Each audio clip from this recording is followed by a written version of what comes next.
Hey guys, Captain Dylan Hubbard here at Hubbard's Marina. Welcome to our Sunday night live stream show. Hopefully you guys are ready for a good time and a great show. Thanks for tuning in tonight.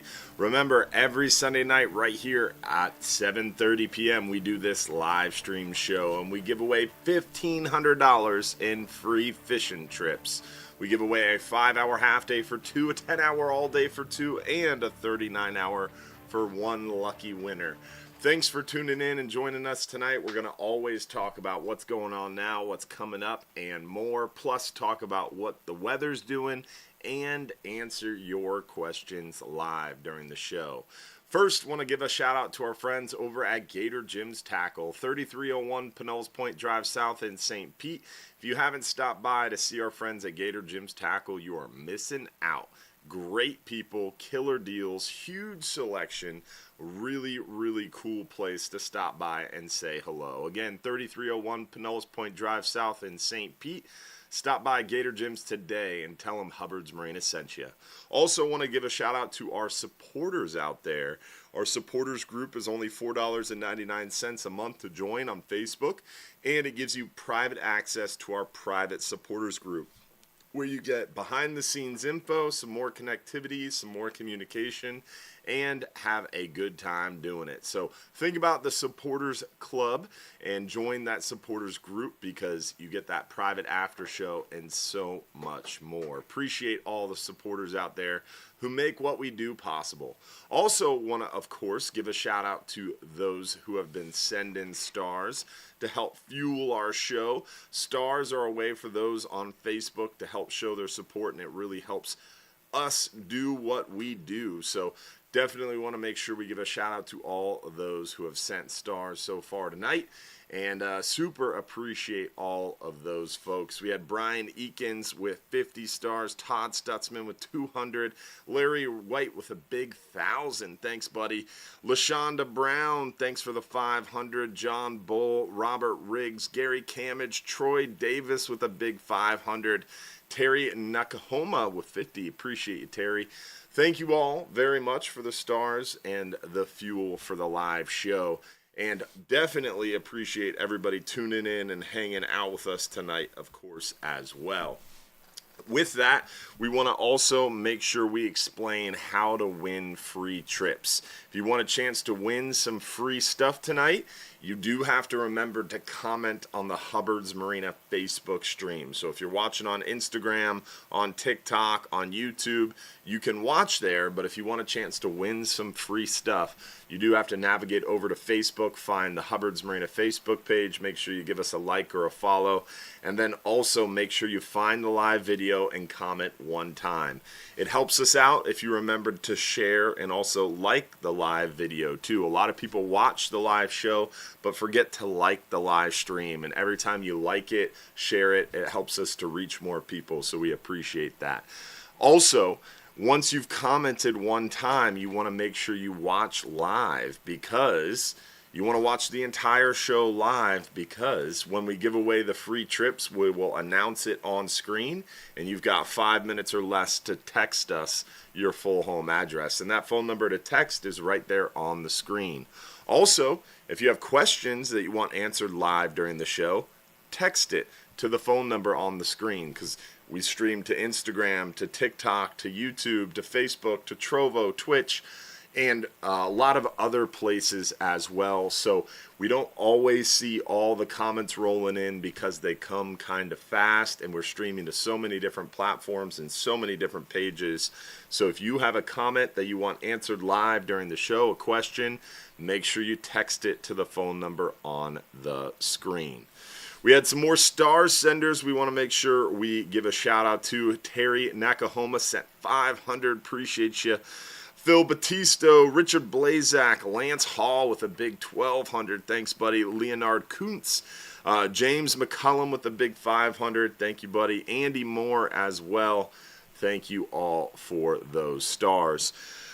Also, want to make sure we get right into the photos and show you guys the photos of what we've been catching. The show kind of rolls the same similar way every week. We start with the photos, show you guys what we're catching now. Then we get into the weather, show you what the weather's doing. Then we get into your announcements and then your questions. So remember, if you have a question you want answered live, make sure you text it to us. Stephen Batchelor, appreciate those stars. Robert Bush, appreciate you as well. All right, let's get into the weather. We're going to pop right over to the Hubbard's, the photos. Sorry, Josh, tricked you. We're going to get into the photos first and then the weather. So I got ahead of myself. So we're going to start inshore and show you photos of what we're catching inshore. Then we're going to work our way near shore and off and then get into the weather. Inshore right now, we've been seeing some nice flounder action. Dan the Fishman here. For those who missed Saturday morning's radio show, you missed a good one. We had Dan the Fishman in studio with us on the radio show. It was a good time talking kayak fishing, inshore fishing, and it was a good time hanging out with Dan. He did a great job, and it was cool to see him. Our friend Amy crushing the redfish out there on the beach. The redfish seemingly have picked up on the beach. Our beach fishing gurus have definitely been sending some more photos of the redfish as of late. We're also seeing some redfish around the bridge, around the jetty. So some redfish moving through John's Pass as well. Amy and Scott there showing off some nice reds. Amy showing everybody how it's done. Definitely some good action out there on the beach. And our buddy Dan the Fishman catching some around the mangrove shorelines, the oyster bars, the grass flats, and upper Bogosiega Bay inside John's Pass. Look at this stud redfish from one of our Salt Strong partners. The guys at Salt Strong been tearing up the redfish as well. As you can see, a really solid redfish bite this past week. Sheep's head too, definitely still catching the sheep's head. It's warmed up, water temperatures are creeping up, but the sheep's head have still been pretty constant, which is cool to see. And the snook are starting to turn back on as well. We're seeing the snook come out of the upper bay and back bay waters, creep back into John's Pass, and the guys fishing there around the pass, the jetty, the bridge, the dock lights are starting to see some snook. It's early, we're not seeing a ton of them, but it's definitely starting to pick back up for us. And we're on that new moon. That new moon typically concentrates these fish around the dock lights, bridge lights at night. So nighttime fishing should still be real good the next couple days for those snook at night. During the day, around the grass flats, mangrove shorelines, we're still seeing quite a few snook. The trout bite slowed down a little bit, but still seeing some nice trout out there. And definitely still impressive with the average size of the trout being pretty good as well. So good time out there inshore as of late. Now let's work our way near shore and offshore and show you guys what we're catching a little bit deeper. We don't have a lot of near shore and offshore pictures this week, not from lack of fishing or lack of catching. Just it's been a little bit crazy for the staff, so we didn't get as many photos submitted, unfortunately, this past week. But we are catching a few of those hogfish. The hogfish bite's still cooperating for us. We're not seeing quite as many as we did when the water temperatures were cooler, but we're still catching a few of them here and there on the half day and a few here and there on the 10-hour all day. The big news lately has been the mangrove snapper. The mangrove snapper bite has been pretty impressive near shore, 10-hour all day, catching some nice mangrove snapper. The occasional nice big fat red grouper is always a pleasant bonus as well. We're not seeing a ton of them, but there's a few red grouper here and there on the 10-hour all day. And of course, plenty of the white grunts or gray snapper too. Sharks were pretty prolific as well, and that's just a sign of the times. Water temperatures creep up, sharks start to become a little bit more prolific. Offshore, you guys saw that video this morning, hopefully, of that 39-hour trip coming in. They did pretty well on those red grouper, solid mangrove snapper bites, some big fat yellowtail. The jackpot winning snapper on the 39-hour trip was actually about a 5-pound yellowtail, which was pretty surprising. Not a mangrove snapper. There were some bigger mangrove snappers, some 7-8 pound mangroves, but none of those guys were in the jackpot. So a yellowtail took home the jackpot on the 39-hour, which was pretty impressive. Also, we saw a couple scamp grouper, saw a nice blackfin tuna, lots of other heads and tails, vermilions, porgies, almacos, that kind of thing as well. So pretty solid catch on that 39-hour adventure. But this past weekend has been kind of strange, right?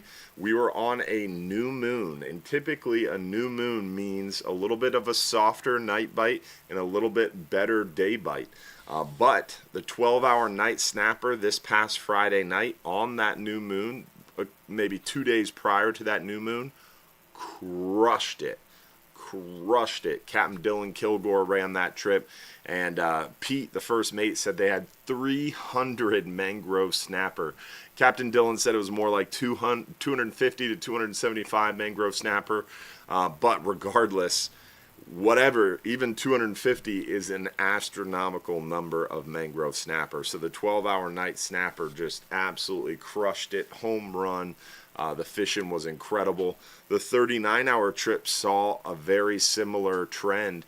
They got out there and they crushed the fish at night. The mangrove snapper bite was a little tough, but they did really well on some nice yellowtails. They caught some red groupers, some vermilions, some porgies. They did really well on the 39-hour trip at night. A few mangroves, but not a ton. And then the daytime fishing was actually pretty tough on the 39-hour trip, which is the opposite of what you would expect on a new moon. Typically, you'd expect a softer night bite and a better day bite, but it was the opposite this moon phase, which is pretty strange. But it goes to show you, we've talked in the past, a lot of people are so wrapped around, well, the moon phase, I got to go fishing when it's a full moon, new moon, whatever. People get really tied up into the moon phase, and this weekend was a great example of how that is not the case, because the moon phase is only one of so many variables: water temperature, barometric pressure, water clarity, overcast or not, telemetry. There's just countless other variables, right? And the moon phase is not always the dominant variable that drives whether or not the fish are going to bite.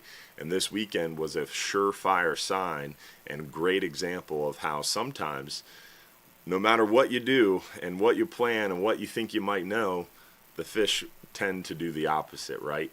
So it was pretty interesting. Definitely wanted to share that little bit of knowledge or experience with you guys because I found it interesting myself. Now, with that, we've talked about what we're catching now. We gave you a little update from the fishing side of things. Let's get into the weather and show you guys what's going on weather-wise. The beautiful part here is we are in that time of year where there's not much to talk about weather-wise. We're going to go over to the, oh my goodness, Bob Bauer said a 9-pound, 7-ounce mangrove snapper won the jackpot on the Friday night snapper. That's crazy. That's a big mangrove snapper for a 12-hour night trip. We're going to hop over to hubbardsmarina.com, hit fishing trips, scroll down to the weather links page. We're going to start in the 5 and 10-hour forecast area under the wind finder links. And you can pretty quickly tell here, forecast is definitely more moderate. Wind has picked up. I looked at this morning and didn't see so much green, so the wind has picked up a little bit. Let's find out why. Looks like we've got a little bit of an east wind there Tuesday morning and Wednesday morning, but calms down nicely. Still pretty much 2 foot or less, so the wind doesn't stay strong for very long, which is good. So, yeah, pretty much 2 foot or less all week long, with a little bit of an increase in wind Tuesday, Wednesday, and Thursday morning. With it dying down in the afternoon. So the wind doesn't blow very long, which means it's not going to be able to really build up a sea, which is nice, good to see. I'm interested to see why the wind is picked up, though. So let's go back to the weather links page, because this morning it looked really good throughout the next 7 days. So it's changed, and the wind has picked up a little bit. So let's scroll down to the bottom of the weather links page, and where did my link go? The ultimate storm forecast. Oh, it was at the top. Sorry. The ultimate storm forecast link, spaghettymodels.com, Mike's weather page. We're going to scroll down here on Mike's weather page, and I'm going to scroll slowly so you can kind of follow me. About halfway down the page on the right-hand column are these prog charts. So today, can you zoom out a little bit, Josh? All right, so today We've got a little bit of an occluded front, high pressure hanging out. Not really much happening today. Tomorrow, that frontal boundary starts to slide down on us Monday. And then, let's see, Tuesday is when that weather picks up in the morning. So we just got a little bit of tropical moisture sitting on top of us. And this is Wednesday, I believe. Yep. So that high pressure settles in. Wednesday, Thursday, Friday clears up. So that's why that wind's picking up. Pretty clearly see that this wind coming Tuesday is from that little like low pressure trough, tropical moisture sitting on us Monday night into Tuesday, and then that high pressure settles in. And that high pressure doesn't look very strong, so that's why they're only calling for a few hours of wind in the morning. Pretty good news. I'd still say it's pretty moderate, right? I mean, 2 foot or less pretty much throughout the week on that nearshore report is pretty darn good. So we'll take it, and hopefully that won't get any more breezy for us, right? So looks like the best days to go fishing would probably be Monday or over the weekend. But during the week still is pretty darn good. It's not bad. It's just maybe a little bit more breezy through the week there. All right, so we had Richard Bedwell send us 1,000 stars. Thank you, Richard. Jason Richmond with 200. Appreciate you, man. Leonard Coots, David Smith, Stephen Batchelor. Appreciate all the stars, y'all. All right, so we hit the photos, the weather. Want to make sure we do our announcements as well. Don't forget, we've got another in-person event coming up. Those OCC Roadhouse events. We did our first one last month, or this month, I should say, April 15th. It was a great time, killer food, great location, and we had a really, really good time. A lot of people joined us, so it was successful. So we're going to start that every month, and moving forward, it's going to be the 4th Tuesday of every month. So that means in May, our next event is May 27th. At 7 p.m. May 27th at 7 p.m. OCC Roadhouse, myself, Capt Mike Anderson.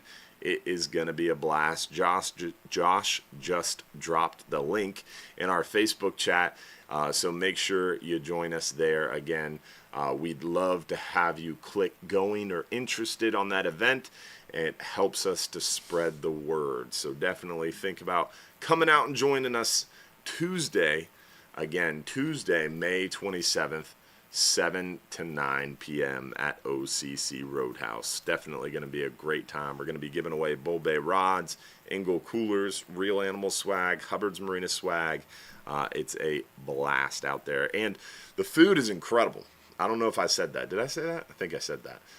But I'll say it again. Food is really good over there. So definitely come out and join us. Come early, grab a good seat. And for those who joined us April 15th, it was a little bit hard to hear in the back.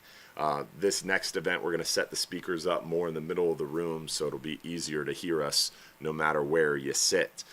So it'll be a little bit better audio quality, if you will. So we've talked about all the announcements. We've talked about, the other announcement. Guess what kicks off tomorrow, y'all? We have Best in USA, the USA Today Best of voting kicking off tomorrow. So the best charter boat in the country for the 4th year in a row we were nominated. And tomorrow at noon, the voting kicks off. So check in on our social media tomorrow. We're going to need everybody's help to start pushing the vote and get that #1 spot for the 4th year in a row as the top charter boat in the country. So we'll need your help. Remember, tomorrow at noon it kicks off. What's going on, Captain Mike? How are you, buddy? Nobody does it better than Hubbard's Marina, baby. We are very blessed. Great team. Amen. And great people, great community behind us. So definitely couldn't do it without all of them. And we are pumped to have that nomination for the 4th year in a row. And we're ready to bring home another trophy, baby. I don't blame you. I get it. Yes, sir. How you doing, man? I'm good, buddy. I'm real good. I'm looking forward to a big week of fishing here. Can't wait. Yeah, it's going to be a good one. Weather is starting to pick up a little bit, but not terrible. Just a little bit of an east wind, and it doesn't look like it's very long-lived. And, man, the tarpon really starting to show up, buddy. They were thick in the past, man. That new moon concentrated the bait around the bridge lights, and tarpon were busting. Are you guys seeing that all over? Yep. Yeah, the Skyway Bridge is lit up. There's been some fish at Egmont already. The fight down at Boca Grande is good. So, yeah, it's happening for sure. It's our time. It's a weird year, man. Weird year. Tarpon early, sheep's head late, mackerel and kingfish seemingly. I mean, the king of the beach fishing apparently was not very good. The kingfish were here, they were thick, they were everywhere, and then like Tuesday, Wednesday before King of the Beach, they just started to thin out. And water temperatures, I mean, they got hot already. Yeah. Crazy. Yeah. Well, that'll do it. And we had what I thought was the perfect bait. I mean, we had big sardines at the Skyway Pier. I mean, big ones, like 8, 10 inches.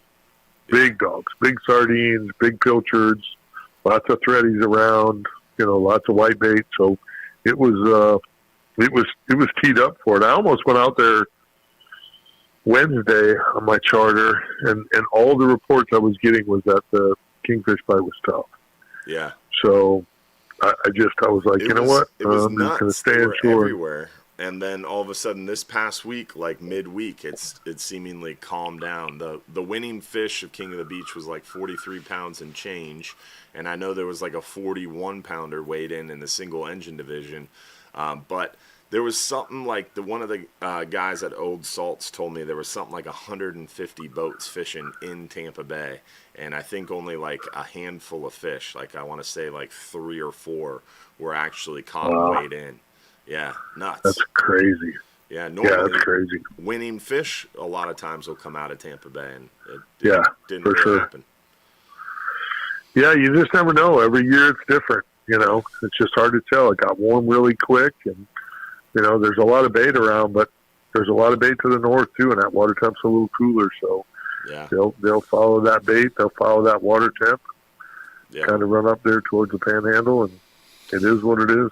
You just got to evolve. I'll tell you what else is off is the snook bite. Yeah. I mean, we're catching some snook, but our snook bite is not great.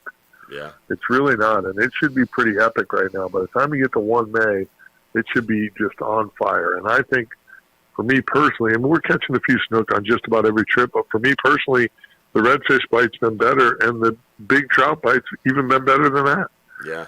So, I mean, we've got schools of redfish. We have a lot of singles running around too, so we're catching plenty of fish even if we're not on big schools. But I got on a trout bite on Friday. I couldn't leave it. I couldn't. We caught a few redfish early, caught a couple snook. I went to this trout spot, and I mean, I just finished my day there because every other fish we caught was over 20 inches. I mean, it was crazy. It's been really, really good on the redfish and the trout, but the snook is a little off. So I don't know. It's cyclical, I guess. Maybe it's just, part of it. Last couple of years, it's been a great snook bite, and we've had to grind to catch a redfish. Now the redfish are booming, and the snook are a little off. So, we're always on our toes. In John's Pass, it seems like redfish have really picked up. We're seeing more around the bridge, the jetty, and even some on the beach.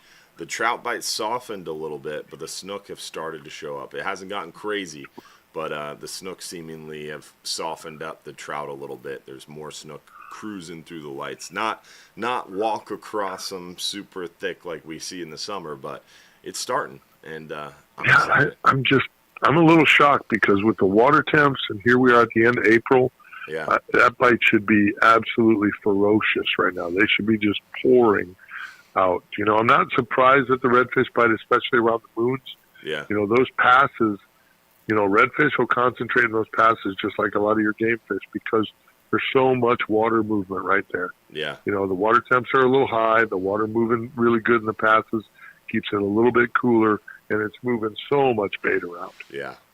So it's dumping. It's just, focus on those passes, especially around the moons.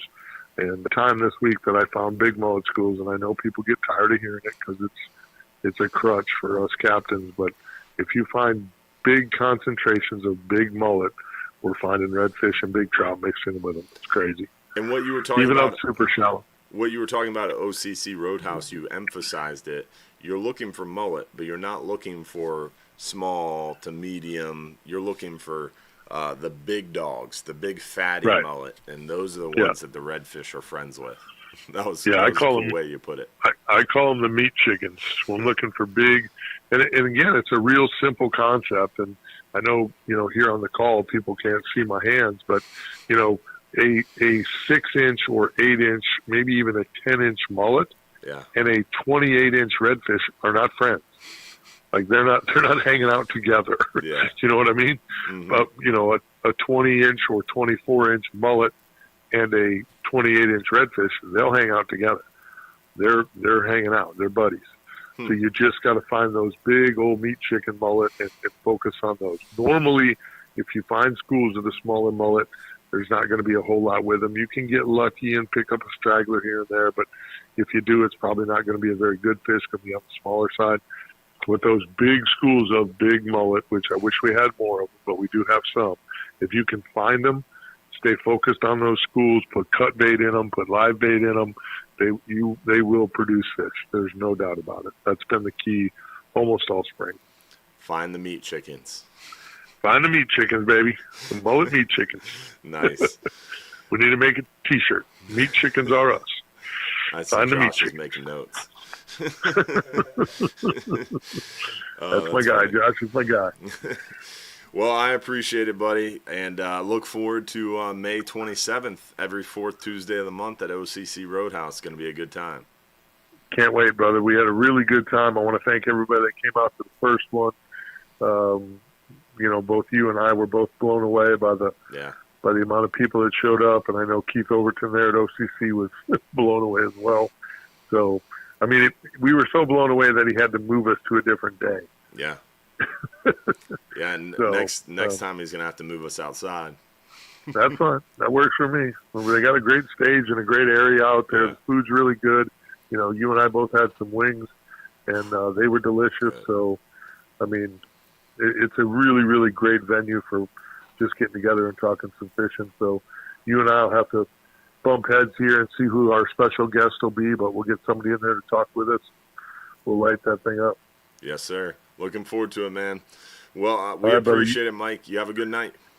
Yeah, you and Josh both. Appreciate you guys. See you, man. See you. Always a pleasure talking to our buddy Capt Mike, and definitely going to be a good time over there at OCC Roadhouse, May 27th, 7 to 9 p.m.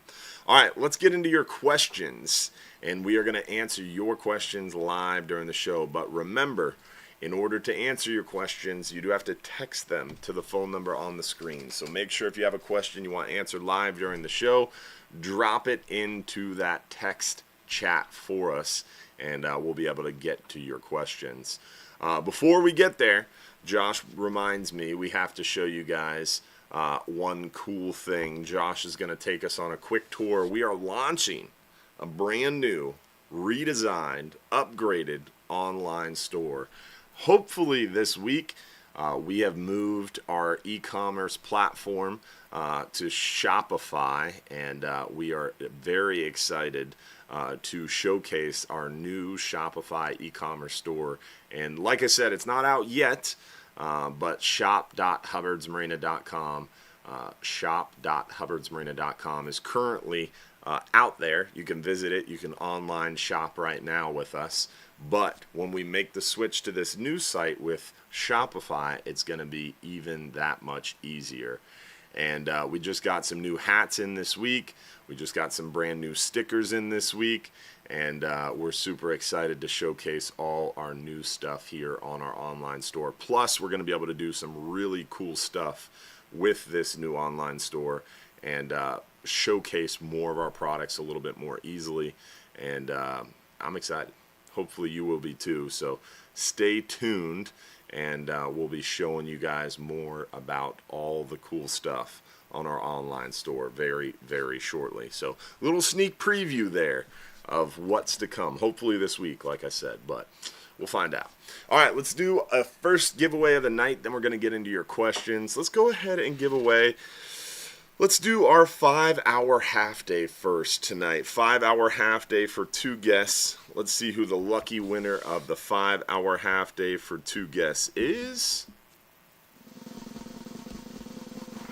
Terry Eakins. Congratulations, Terry, from Port St. Lucie, Florida. Appreciate you for tuning in. Remember, you got 5 minutes or less to text us your full home address to the phone number on the screen so we can send you out that free certificate. All right, with that, let's get right into your questions and see what you guys got for us tonight. Remember, if you have a question you want answered live during the show, text us your question. When is red snapper season this year? The most commonly asked question every year, all year. It haunts me at night. It's June 1st. Every year, red snapper opens June 1st, and we are very confident that red snapper season should run through the end of August. 100% confidence. I was hoping that it would run into maybe mid to late September, because last year it opened June 1st and went to August 27th, and we left 30% of the quota uncaught. So I know without a shadow of a doubt it's going to open June 1st this year. And I was thinking it would go into like mid to late September because they have to give us more time to land that full quota. But I'm hearing in conversations at the last council meeting that managers at NOAA are a little concerned of leaving it open into September because they don't want to see a big spike and then have an overage. So they were thinking opening it June 1st, leaving it open to the end of August, then closing it, and then if there's any leftovers, reopening it again around mid-October, early November. So that is the conversation. So should be finalized in the very coming soon weeks, which reminds me I should probably make a note to make some phone calls on that this week, because red snapper season and the red grouper emergency rule is at the top of their to-do list right now. And then once they get through this red grouper and red snapper thing, they are going to start working on gag grouper and amberjack. So it's pretty much crunch time as far as announcing our federal for-hire red snapper season. And the private recreational red snapper season for private anglers will be announced by FWC here pretty soon as well, because the FWC commission meeting, the next one is coming up, I think, in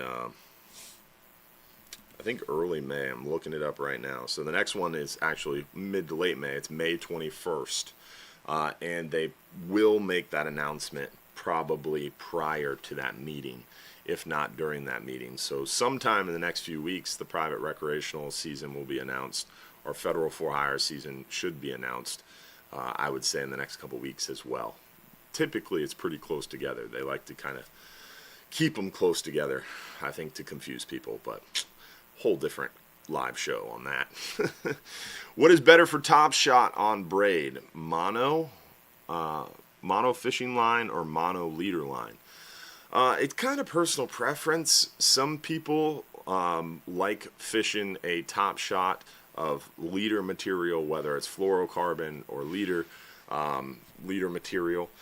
Me personally, I like tying a little bit of a shorter top shot. I don't go super long because I really actively fish. I can feel the bite, so I don't need quite as long of a top shot, because if I feel another line touching my line, I start cranking really fast, because I want to make sure if I happen to get tangled with someone, I want them to get tangled with my top shot. That's part of the reason you have a top shot. And it also, you want a long enough top shot that you have a shock absorber in there, a little bit of stretch. So I usually use maybe 20 foot at most. So generally I'm using leader material or fluorocarbon for my top shot. But that's my personal preference. Mono works great, and some of this newer high quality mono is just as good, if not better. So it's really personal preference as far as what you want to use for Top Shot. And whether you use mono or leader material, I don't think nowadays there's that much of a difference. Mono tends to be a little bit more stretchy, which works pretty well for that shock absorber. So if you're going to go short, mono is a good idea. I'm set for July's 39 hour and I want to troll on the way up. Do I need a sign for it? No.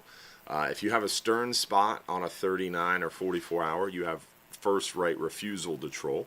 If you don't have a stern spot, we generally just kind of see who wants to troll, and people try to fill in areas to troll. But remember, we're going bottom fishing. We're concerned with bottom fishing. Trolling is something that you can do on the way out if you'd like, but it's one of those things that it's not necessarily the focus of the trip. So you need to have a bigger reel to be able to retrieve that fish while the boat's moving, and it's kind of up to your own devices, right? So I always suggest to people, if it's your first time, if you don't do it a lot, come out and just enjoy bottom fishing. Watch people troll, see how it works. Then if you come out a second or third time, then maybe think about bringing some trolling tackle with you. But if it's your first time, do not think about trolling. Don't worry about it, because then you end up bringing all this extra stuff. You may not use it. Then you're super excited. You're trolling on the way out. You don't get enough rest.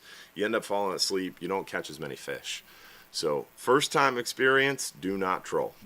Even second time. Once you get experienced on the 39-hour trips, you've done a couple of them, then maybe think about doing some trolling. I saw a good question in there. I don't know which one it was, but they were asking about the Skyway Bridge. And they were saying, what's the timeline on shutting down the Skyway Fishing Pier? So someone did a YouTube video about this, and I was kind of pissed. Because it was a good idea, and I should have done it myself. The Skyway Fishing Pier is a bridge. So the old Skyway Bridge, I believe in the 70s, like 76, I want to say. I don't know. Maybe it was in the 70s. Maybe. When did the Skyway Bridge fall? Google that for me, because now it's going to bother me. But the Skyway Bridge was unfortunately hit by a vessel and a barge, and it fell. 1981. I was off. Is that right? No, that's not right. 1980. 1980 is when the bridge collapsed. A huge section of the Skyway Bridge collapsed when a big barge hit one of the fenders. And so when the bridge collapsed, unfortunately, people died. But they essentially cleaned up the collapsed area, built a new bridge. When the new bridge opened, they used the approaches of the old bridge as the fishing piers. So the Skyway fishing piers are actually old bridge that fell in the water in the 1980s. Now it's 2025, so that's what, 45 years later. Remember, bridges generally have about a 50 to 60 year lifespan with heavy traffic. This fishing pier is got an end date. There is going to be a point in which the pier is reached a date in which the pier is no longer viable for car traffic. Now, they could extend the life of those fishing piers if FDOT came in there and said, hey, no vehicles are allowed on the pier. But if you don't allow vehicles on the Skyway Fishing Pier, the South Skyway Fishing Pier is like 2 miles. So getting to the end of it would be a real big bear if you weren't able to drive out there. So it's definitely a scary thing. But I think what's going to happen with the Skyway Fishing Piers is they're going to stop allowing vehicles to drive on it, probably within the next 10 years. And then not long after that, another 10, 15 years later, they'll probably stop any traffic to it, and they'll end up taking them down, just because, unfortunately, nothing lasts forever, and bridges over time get weakened because structurally they start to settle into the sediment and stuff like that, and they get uneven and cracks occur, and then all of a sudden engineers say, hey, it's not safe, and they close it down. And FDOT, Florida Department of Transportation, has been saying for 5 years now that, hey guys, we're going to have to close that thing soon. Hey guys. So I wouldn't be surprised if it was the next 5 to 10 years that they said, hey, no more cars out in the Skyway fishing piers, or completely close them down. But I don't know. We'll see. Time will tell. So to answer the question, there is no timeline. There is no announced, hey, this is when we're going to do it. But they've made it abundantly clear multiple times that there is an expiration date, and we're getting close to it. All right, next question. Are the big squid wings your crews would cut for bait now unavailable? I heard that someone developed a recipe and they're now sold to restaurants. So very often, I would say at least once every 6 to 9 months, they become impossible to get. And then we get squid bits, or we'll get squid tentacles, or we'll get whole squid. We'll just get some other type of squid. But very commonly, our bait supplier tells us, hey, we don't have squid wings, and we don't know when we're going to be able to get them again. Sometimes the fishery changes. El Nino, La Nina has a big effect. Those big squid are caught off the coast of like Chile, down in the west side of South America, and unfortunately sometimes the water temperatures can shift, and then they just don't catch the squid, and then we don't get the wings. So it is common that they just become unavailable for long periods of time. Luckily, our bait suppliers, we've been using the same company for a really long time, and they kind of give us a heads up when they know that's coming, and we'll buy in super bulk, and we'll be able to weather the storm if it's not too long. But just recently, it was like 3 months we couldn't get squid wings, so we ended up using other squid options. Like we had whole squid, we had squid bits, we had squid tentacles, we had a bunch of different kinds of squid. But our goal was always to get the wings. It stays on the hook the best. We can cut it to size. It's what you're used to. It's what we're used to. And it's the most economically affordable. So we always try to get that in bulk. But there is no worries about restaurants buying up all the squid wings, thankfully. How hot does it get in early August? Very hot. It is Florida. And it starts to get warm in June, starts to get really hot in July. It kind of hits its peak August and September, and then October it starts to cool down a little bit. But it starts warming up. I mean, it's already started warming up. It starts to really preheat in May, June, and then it kind of hits its peak July, August, September. August and September are a little brutal sometimes, but out in the water it's a little nicer, and when the boat's moving around it cools you down a little bit. But yeah, it's going to be hot. It's going to be hot for sure. But the good thing is it also kind of scares people off too. A lot of times when the kids get out of school early, like late May, we get real busy. And it's still nice out. It's not super humid, not super crazy hot. Beginning of June sometimes can be a little bit less hot, a little bit more mild. It's not crazy yet, and we're really crazy busy.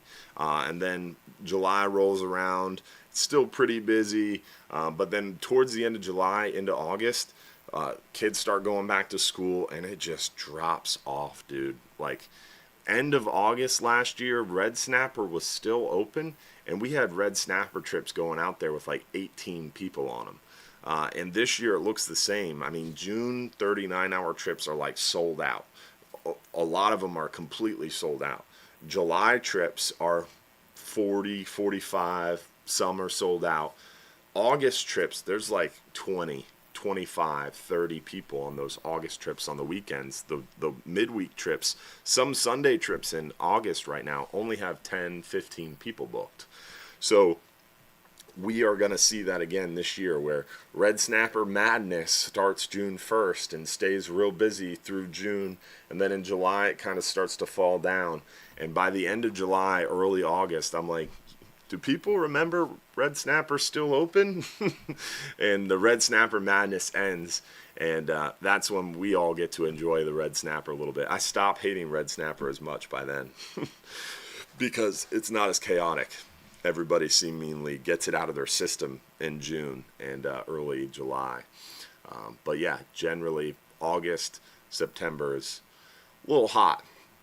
Maybe that's why it softens up. But I think kids going back to school really puts a nail in the coffin. Thanks, Chris. Appreciate you and your son watching. How much does it cost to be a part of the jackpot on a 39-hour trip? It can vary a little bit. Sometimes it'll be variant on how many people are on board or what people are willing to do and what's in season. But generally, it's about $20, right around that range. Sometimes it's a little bit more if like the guests are interested. We'll bump it up a little bit so you have a chance to win a little bit more money, or we'll have a little bit more categories. Like during red snapper, we might have biggest red snapper. Right now it's biggest snapper and biggest grouper, so there's 2 categories. But come red snapper season, we might have biggest snapper, or we might have biggest red snapper and mangrove snapper. But generally, it's just the 2 categories and $20 to enter. All right, next question. What do we got here? Someone said we need to increase security and sent a photo of someone eating a banana underneath the sign that says, "Why are bananas bad luck?" That's funny. That's just poor timing. Do you think fishing will be good Tuesday on the 39-hour trip? Yeah, for sure.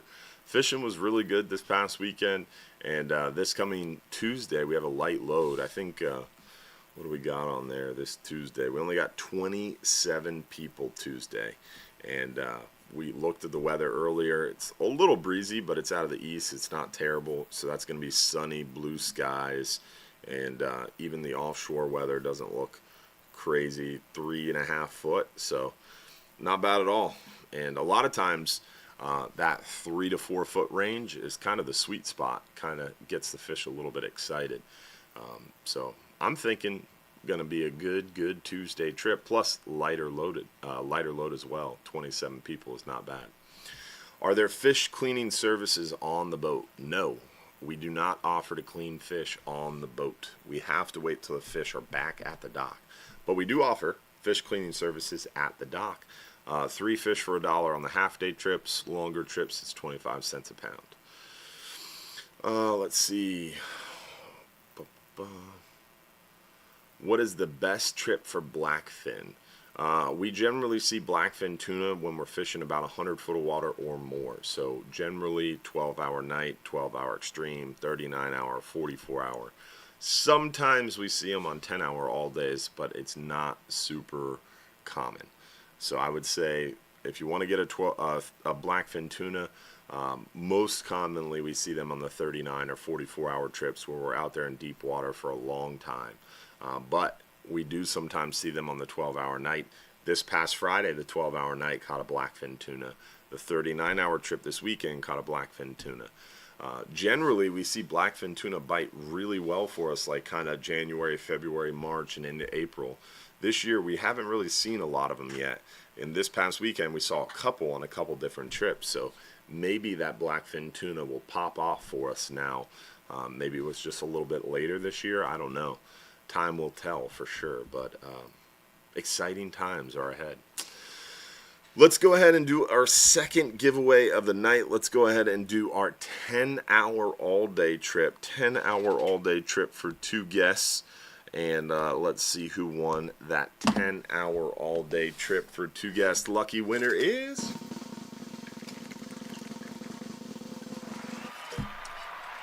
Mike Upham. Congratulations, Mike Upham. 10-hour all-day trip for 2 guests. You got 5 minutes or less to claim your free trip. And I just saw William Keen's name. He was listening to the radio show and he asked me a question, and I did not have the answer for you, but I got the answer for you now. It was Jim Anderson, William Keen, the other guy that I was trying to remember who does the seagrass thing, the seagrass rehabilitation in Tampa Bay, Jim Anderson. So thanks for tuning in, William, and I apologize I didn't remember that answer for you Saturday. I was trying to find your number today, and I appreciate you tuning in tonight because that saves me from doing another to-do item tomorrow. I'm on the 12-hour extreme this weekend. Do you have any idea about the weather? We talked about the weather earlier. Looking pretty good. Update on gag and amberjack season. So I mentioned earlier, red snapper and red grouper are kind of the focus right now for NOAA.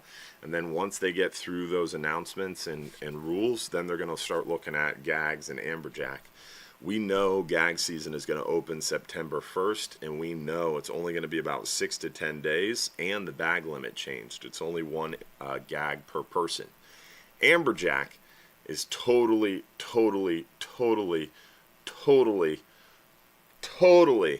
screwed up, man. It's really messed up.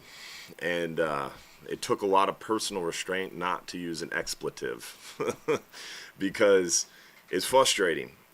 They released the amberjack data, and MREP amberjack data shows that we overfished the ACL by 250%. So the quota was exceeded 250%. 2.5 times. If that preliminary data is not massaged, edited, or changed, we will not have an amberjack season at all this year. We were supposed to have amberjack open September 1st, and amberjack was supposed to be open September and October. That's what we've been telling everybody. That's what we expect. That's what the season is. But the 2024 numbers came in for last September and October, and it shows a 250% overage. So if that preliminary number doesn't change, we are not going to have amberjack at all in 2025. So hurry up and wait. We know gags will probably open June 1st, and we know it's probably going to be open for 6 to 10 days, one gag per person. We know red snapper is going to open June 1st and be open till the end of August, maybe into early September. We thought red grouper was going to close end of May, early June, but now red grouper should stay open all year long, baby. That's right, red grouper quota was doubled at this last council meeting. That was a really big win, something that I'm pretty proud of, but we got that done, so hopefully that holds true. There is a chance that this red grouper quota doubling, there's a chance they don't get that rule done in time and they have to close red grouper. I would assume that we get into kind of June time frame, and if the rule's not in place, they might have to close red grouper and then reopen it when the rule comes into effect. But I don't know. We will have to hurry up and wait on that too. So I don't know for sure on red grouper, but it should be open almost all year, if not the entire year.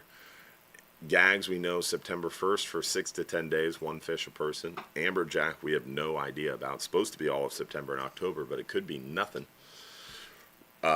Triggerfish is the other one. We know that's open all year except for January, February, June, and July. Everything else, open all year. No seasons. No worries. For now. Scamp grouper is going to 6 months next year. We'll finalize, they will finalize that season in June at that council meeting. So I'll know that. But right now it's only 5 species. Red grouper, gag grouper, triggerfish, amberjack, red snapper. That have seasons. Next year, Scamp's going to have a season. 6 months next year, 2026. Scamp grouper 2027 and beyond, probably like 2 to 4 months. Kind of crappy. Another really, really big temptation to use an expletive. Richard Harcourt, appreciate those stars, buddy. Logan Gorman, appreciate the stars. Justin Heath, appreciate the stars. Scott Flynn, Don Schuett with the big 1,000. Richard Bedwell with the big 1,000 stars. Jason Richmond as well, appreciate you, buddy. Thanks for all the star senders there. Let's see, next question. Best bait hook size for big scamp going on the 44-hour, May 9th. So I would be fishing probably mangrove snapper style, right? Like 6/0, maybe 7/0, and a medium, medium-ish pinfish, small to medium-ish.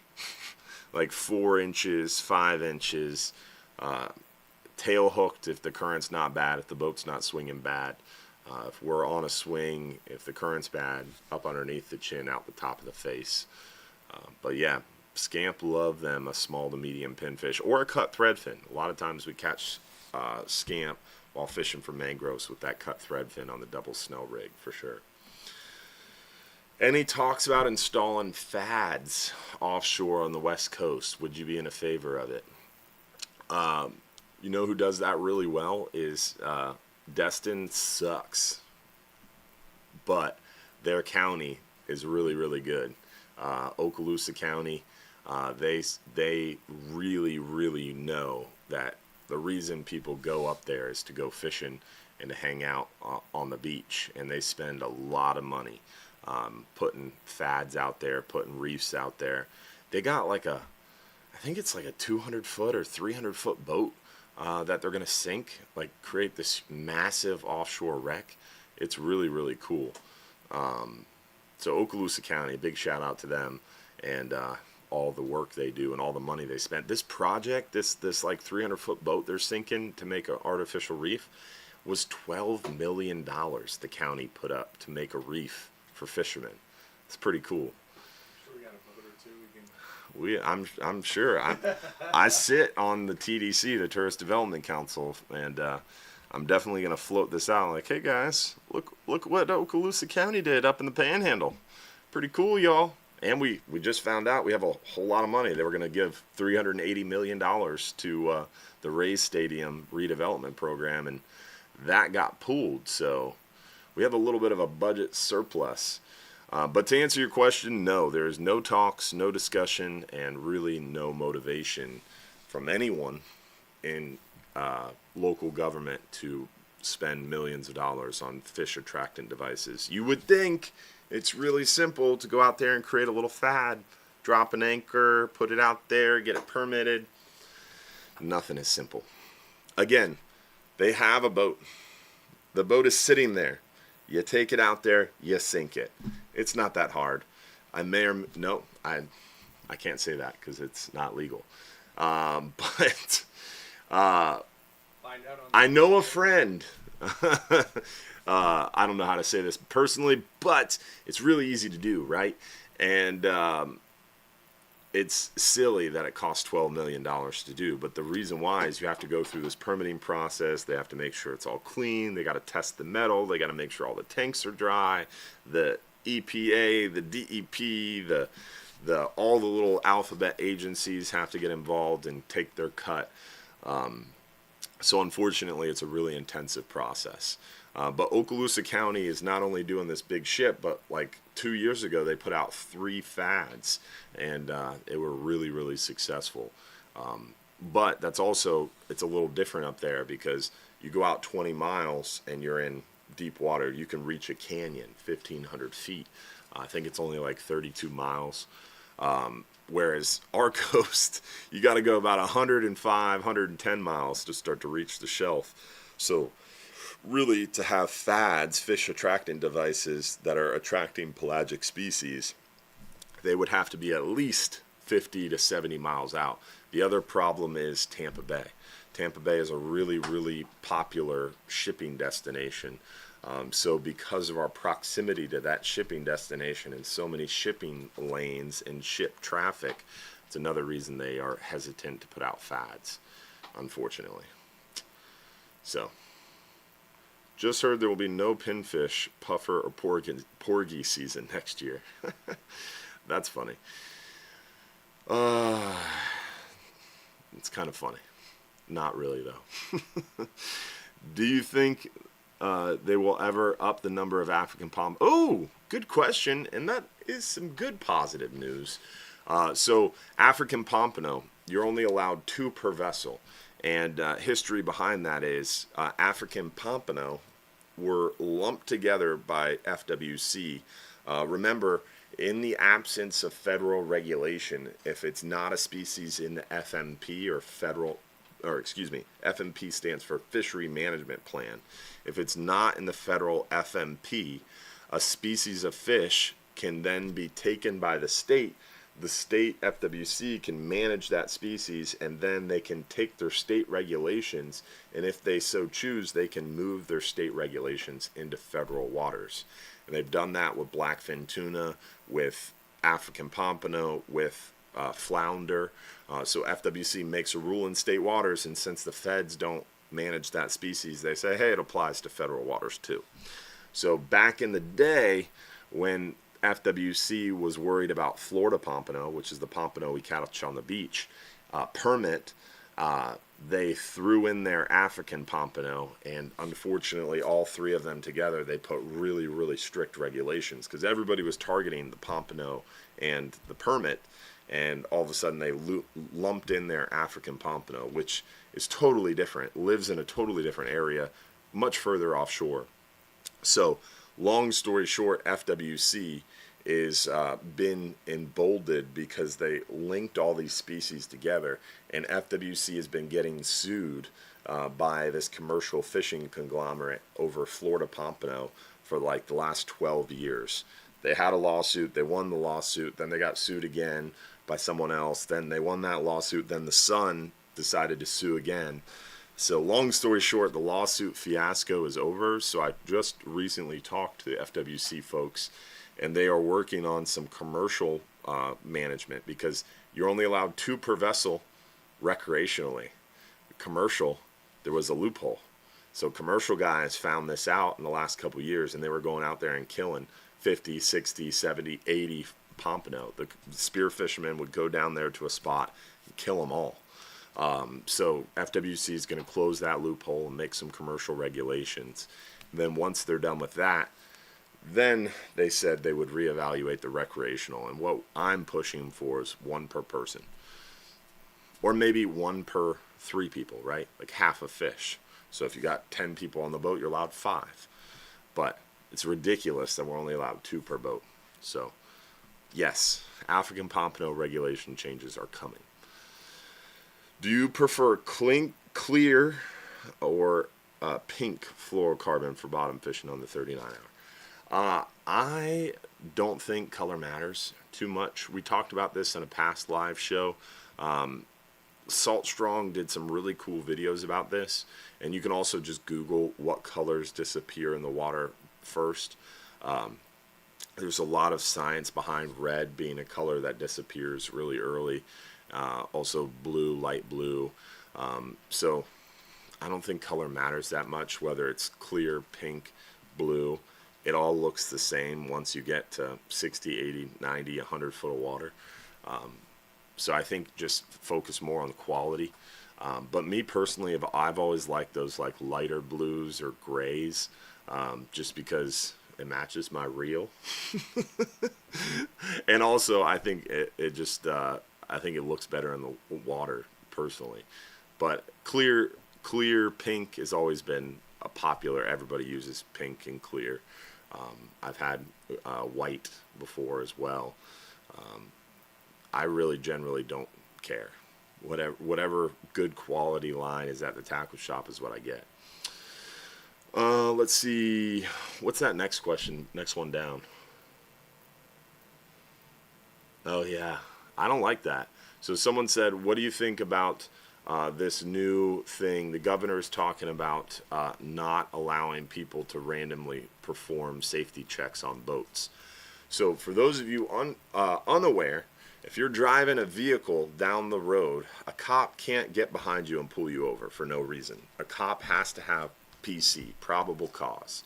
So a sheriff on the road, police officer cannot pull over your personal conveyance without probable cause. On the water, absolutely any reason. The cop can pull you over, does not need PC. So on the water, when you're driving a boat, you don't have that same right or same privilege or same protection. If a sheriff boat or an FWC boat pulls up on you, they can pull you over for whatever reason, anytime, any place, whatever. So recently in Florida, there's some talks from leadership about making the boats the same rules as the cars. That's all well and good, but the problem is it's already an issue. We don't have enough enforcement on the water from FWC. They're underpaid, they're understaffed, and it's really hard for them to enforce fishery laws already. So then if you make it to where they can't pull over a boat, how are they going to do their job? How are they going to come up with probable cause to stop a boat and check its catch? So I'm a little concerned, but it's also early on, and a lot of times when these kind of political gestures are made, then the bill has to start walking through legislation, and that's when it gets massaged. So I'm sure there will be some thought, hopefully, or at least we will try to inject some thoughts into making sure that it does not harm our ability to protect our fishery resources, for sure. We'll see. Time will tell. Let's see. What question do we have? What else we got? Will Hubbard's Marina spool line on my reels? No. If you buy a reel from us, if you buy a brand new reel from us and you're going out on a 39-hour trip, we'll put some of our line on the boat on your reel, but we do not have one of those spooling machines. So if you bring us a reel and say, hey, can you put line on this for us, we do not do that. But we do have the line. We can help you if we're not super busy. I'm happy to show you. I'm happy to get it started for you. So we will help you, and we will show you how to do it. But we don't have like one of those fancy line spoolers. If you go to somewhere like Gator Gyms, they have it, and they do it really, really well. Do you still do the 10-hour trip if it's not full? Yeah, almost all the time. It's very rare. I mean, today the 10-hour is full because it's Sunday. But and Salt Strong put like 30 people on the boat. But generally, the 10-hour this time of year is 25, 30 people. Let's see, Tuesday's got 21 people on it, so nice light load, and yes, we still run the boat. We don't need the boat to be full. We just need enough to cover expenses. Often, we run not full. Preferably, we run not full. That's why I don't like red snapper. Everybody wants to fish for red snapper. Everybody waits to go fishing. We don't see people all year long, and then come June 1st, they fish with us 6 times in the month of June when the boat's slap full, it's getting hot, and there's just one species. Whereas you can come now, and this Tuesday we got 27 people on the boat, and you can literally catch everything out there except that one species. It's cool out, the weather's beautiful, fishing's great, and the boat's half full, less than half full. It's great. If red grouper is open in June, will the June 22nd 39-hour trip target mangrove snapper, red snapper, as well as red grouper? Yeah. If it's open, we're going to target it for sure. As far as color is concerned, does the same apply to hooks? Hooks are solid, so color I don't think really matters. And generally, it's either silver, like nickel, kind of black, or sometimes there's like red hooks you can buy. I've always stuck to like the nickel, the owner hooks, the Gamakatsu hooks. Those have always been my favorite. But maybe someone out there is like, hey, I really like this wild yellow hook I found. But me personally, I don't think hook color is super important because it's pretty much all the same, and it's a solid thing. It's not like you're trying to hide it in the water, right? You try to hide it in the bait. That's what you want to try to do, for sure. All right, what else we got? I don't think I missed any announcements. We have any pressing questions in there, Josh? No. We covered everything. All right. Well, we are at the end of the live show. Hopefully you guys enjoyed the show, and hopefully we'll see you again next week for another episode. Remember, every Sunday night, 7:30 p.m., we do our live stream show. So hopefully we'll see you again next week. Remember to tell your friends, and remember to come out and see us May 27th, 7 to 9 p.m. at OCC Roadhouse. So hopefully we'll see you every Sunday night. Hopefully we'll see you at the dock for some fishing. Hopefully we'll see you Tuesday night, May 27th. Also want to make sure we give a shout out to our friends over at Innovative Pools and Spa. We're about to give away that 39-hour trip for one lucky winner. And that 39-hour giveaway is sponsored by our friends at Innovative Pools and Spa. They bring you over 35 years of experience building pools in the Tampa Bay area, and they're continuing the legacy of their father's company, recognized as a top pool builder in the area. Plus, they continue to raise the bar in pool construction, design, and features. They have an unparalleled passion for the industry.